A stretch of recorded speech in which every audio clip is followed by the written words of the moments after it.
ஒரு சம்பு தண்ணி எடுத்துக்கங்க. அத தோசைக்கல்ல ஊத்தி அதுக்குன்னு வழக்கமா ஒரு விளக்கமாறு வச்சிருப்பீங்கல்ல? ஆமாங்க.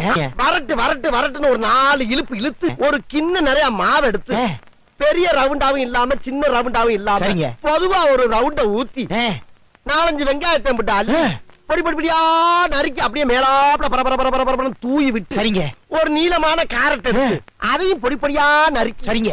அப்படியே மேலாப்ல பரபர தூவி விட்டு 16 கரண்டி நெய் எடுத்து சரிங்க. அதுல 6 கரண்டி நெய்ய உள் சைடு அப்படியே லேசா விளாவி விட்டு சரிங்க. 10 கரண்டி நெய்ய தோசைக்கு வெளி சைடு அப்படியே மேலாப்ல விளாவி விட்டு சரிங்க. இட்லி பொடி இருக்கு பாத்தீங்களா, அத அப்படியே அள்ளி மலை சாரல் மாதிரி அதை மேலாப்ல பரபர அப்படியே பேய விட்டு சரிங்க.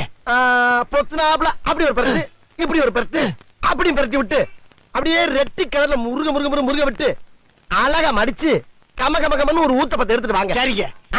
அண்ணனுக்கு ஒரு ஊத்தப்ப